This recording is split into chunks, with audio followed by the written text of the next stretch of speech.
Hello students, class 11th। तो last class में हम मोल कॉन्सेप्ट के कुछ कॉन्सेप्ट करे थे हमने, मोल फ्रैक्शन, मोलैरिटी। ठीक है, तो अब नेक्स्ट कॉन्सेप्ट कर रहे हैं मोलैलिटी। ठीक है, तो वो था मोलैरिटी, RITY, और ये है मोलैलिटी। ठीक है, तो देखो मोलैलिटी को तो हमने कैपिटल M से डिनोट किया था, मोलैलिटी को हम स्मॉल m से डिनोट करेंगे। ठीक है, और मोलैलिटी होता क्या है? It is the number of moles of the solute dissolve पर 1000 gram of the solvent. Number of moles of solute किस में डिजोल्व होते हैं? 1000 ग्राम ऑफ द सॉल्वेंट में। ठीक है, तो मोलैलिटी का क्या फॉर्मूला हो जाएगा? Moles of solute upon weight of solvent. जो सोल्यूट होगा उसका मोल्स निकालेंगे, मोल्स निकालने का वही formula, given mass by molar mass.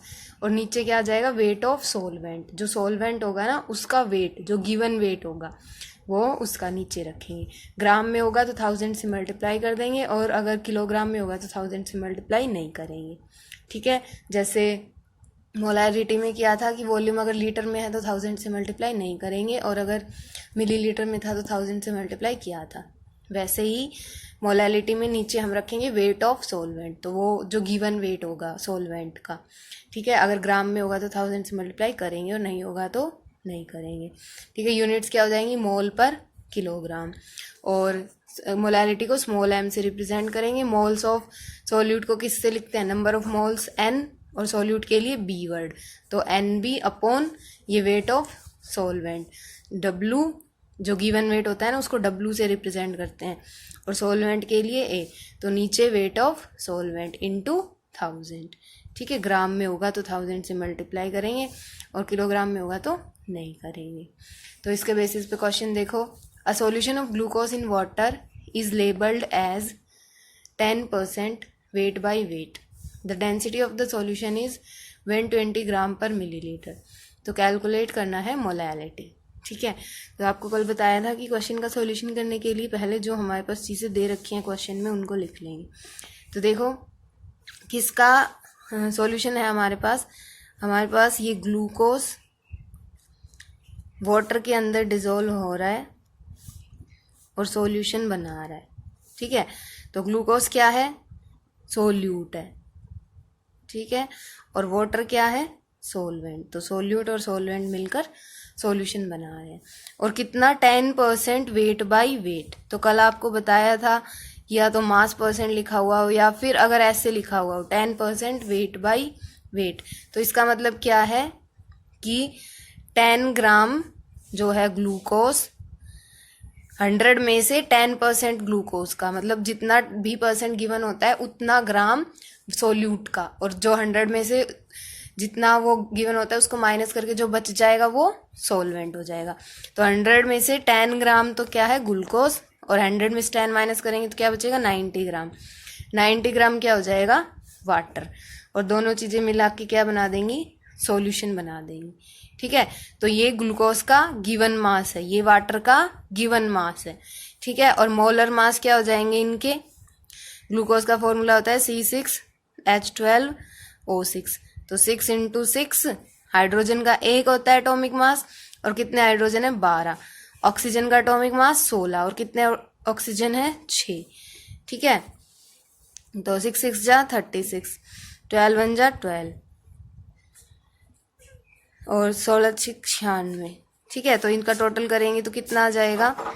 हमारे पास आ जाएगा 90, 100, 120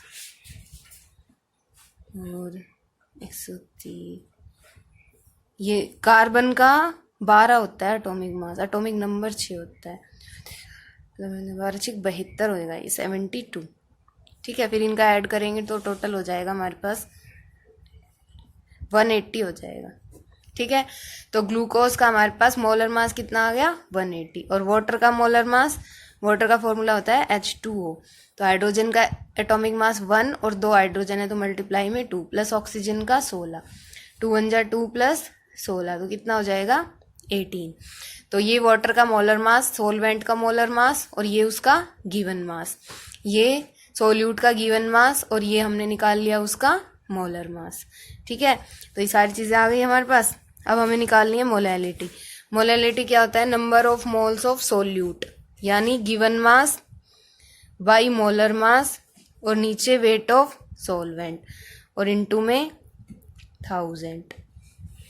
तो देखो अब गिवन मास कितना है सोल्यूट का, सोल्यूट क्या है, ग्लूकोज है हमारे पास, तो उसका गिवन मास है 10 ग्राम और उसका मोलर मास कितना है 180 ग्राम। और वेट ऑफ सॉल्वेंट, ये मैंने बताया था वेट ऑफ सॉल्वेंट, सॉल्वेंट का जो दिया हुआ गिवन वेट है कितना है 90 ग्राम है, तो ये नीचे ही हो जाएगा इनटू में 1000। इसको सॉल्व कर लेंगे तो हमारी क्या आ जाएगी, मोलैलिटी आ जाएगी। ठीक है, दो फॉर्मूला क्या होता है, number of moles of solute, solute का जो कम अमाउंट में होगा वो सोल्यूट, नंबर ऑफ मोल्स का formula given mass by molar mass. तो गिवन मास था 10 ग्राम, मोलर मास हमने निकाल लिया 180 ग्राम और अपॉन में वेट ऑफ सोलवेंट, सोलवेंट क्या था वाटर, उसका वेट जो दिया हुआ है गिवन वाला वो 90 ग्राम, तो नीचे 90। इसका सॉल्व कर लेंगे तो हमारी मोलैलिटी आ जाएगी। ठीक है, तो इस टाइप से हम मोलैलिटी कैलकुलेट कर सकते हैं। ओके, दूसरा टॉपिक है देखो मास परसेंटेज और वॉल्यूम परसेंटेज। तो इसमें क्या होता है, देखो मास परसेंटेज या वॉल्यूम परसेंटेज, अगर मास में बात हो रही है तो मास परसेंटेज निकाल लेते हैं और वॉल्यूम में बात हो रही होती है तो वॉल्यूम परसेंटेज निकाल लेते हैं। ठीक है, दोनों सेम ही चीज़ें होती हैं, बस मास में होता है तो मास परसेंटेज, वॉल्यूम में होगा तो वॉल्यूम परसेंटेज। तो किसी भी कंपोनेंट का अगर मास परसेंटेज निकालना होता है किसी सॉल्यूशन के अंदर तो कैसे निकालते हैं, उस कंपोनेंट का मास पर 100 ग्राम ऑफ द सॉल्यूशन। मतलब मास परसेंटेज का अगर हम एज एन डिफाइन करें कि क्या होगा, तो उस जिस भी कंपोनेंट का हमें मास परसेंटेज निकालना है एक सॉल्यूशन के अंदर, उसका मास कंपोनेंट का पर 100 gram of the solution, 100 gram solution के अंदर उस कंपोनेंट का मास, उस कंपोनेंट का मास जो है 100 ग्राम सॉल्यूशन के अंदर, वो उसका क्या हो जाता है, मास परसेंटेज हो जाता है। ठीक है, तो जैसे हमें एक सॉल्यूशन है हमारे पास जिसमें A प्लस B, ठीक है, दो कंपोनेंट मिलकर हमें एक सॉल्यूशन बनाया है, तो हमें निकालना है मास परसेंटेज A का। तो कैसे निकालेंगे, जो मास होगा कंपोनेंट A का, जिसका निकाल रहे हैं ना जिस कंपोनेंट का, उसका मास ऊपर और अपॉन में जो दोनों कंपोनेंट है उनका मास, मास A कंपोनेंट का, मास B कंपोनेंट का। ठीक है, और ऊपर कौन से कंपोनेंट का मास रखना है, जिसका मास परसेंटेज निकालना है, मल्टीप्लाई में 100। ठीक है, जैसे जब हमारी मतलब परसेंटेज हम निकालते हैं अपने मार्क्स की, तो कैसे निकालते हैं, जितने हमारे टोटल नंबर बनते हैं वो हम ऊपर लिखते हैं। ठीक है, जैसे हमारे मान लो 450 मार्क्स आए हैं और टोटल मार्क्स 500 के पेपर थे, तो अपॉन में 500 लिखते हैं, ऊपर हमारे जितने नंबर आते हैं वो लिखते हैं और मल्टीप्लाई में 100 करते हैं। ऐसे ही निकालते हैं ना परसेंटेज। तो ऐसे ही मास परसेंटेज में भी जिस कंपोनेंट का आप निकाल रहे हो वो उसका मास ऊपर और नीचे टोटल मास हो जाएगा दोनों कंपोनेंट का। जैसे नीचे हम टोटल मार्क्स जो होते हैं, सारे पेपर 100 मार्क्स के होते हैं, तो सबका टोटल मार्क्स मतलब 500 मार्क्स हम नीचे लिखते हैं। ठीक है, तो जैसे 5 पेपर अगर हुए हैं 100 मार्क्स के, तो टोटल मार्क्स नीचे लिखते हैं। तो ऐसे ही दोनों कंपोनेंट के मास नीचे आ जाएंगे और जिस कंपोनेंट का निकाल रहे हैं उसका मास ऊपर इनटू में 100। ठीक है, ऐसे ही वॉल्यूम परसेंटेज, अगर वॉल्यूम दे रखा होगा तो वॉल्यूम परसेंटेज को डिफाइन कैसे करेंगे, वॉल्यूम ऑफ कंपोनेंट पर 100 parts by volume of the solution. तो 100 parts by volume of the solution के अंदर उस कंपोनेंट का वॉल्यूम, उसका वॉल्यूम परसेंटेज हो जाता है। ठीक है, तो वॉल्यूम परसेंटेज जिस भी कंपोनेंट का निकालना है उसका वॉल्यूम ऊपर और नीचे जितने भी उस सॉल्यूशन के अंदर कंपोनेंट है, जैसे दो कंपोनेंट से मिलके बना है A और B, तो उन दोनों का वॉल्यूम और ऊपर जिस कंपोनेंट का वॉल्यूम निकाल रहे हैं वो इनटू में 100। ठीक है, अगर मान लो ये तो A का निकाला था, B का निकालना होता तो ऊपर WB, B कंपोनेंट का मास और नीचे टोटल मास। ऐसे ही B कंपोनेंट का वॉल्यूम परसेंटेज निकालना होता तो ऊपर B कंपोनेंट का वॉल्यूम और नीचे टोटल वॉल्यूम हो जाता। ठीक है, तो इसका न्यूमेरिकल दे रखा है, a solution is prepared by dissolving 2 gram of substance in 18 gram water, calculate the mass percentage of solution. तो क्या दे रखा है, 2 ग्राम कोई सब्सटेंस 18 ग्राम वाटर में मिल रहा है, कोई सब्सटेंस A का 2 ग्राम 18 ग्राम वाटर में मिल रहा है। ठीक है, और एक सॉल्यूशन बना रहा है, तो क्या कह रहा है कि मास परसेंटेज निकालना है सोल्यूट का। तो देखो जो कम है वो सोल्यूट है, यानी ये क्या है हमारा सोल्यूट है, और वाटर क्या है हमारा सोलवेंट है। तो हमें क्या निकालना है, सोल्यूट का मास परसेंटेज निकालना है, मास परसेंटेज ऑफ सोल्यूट।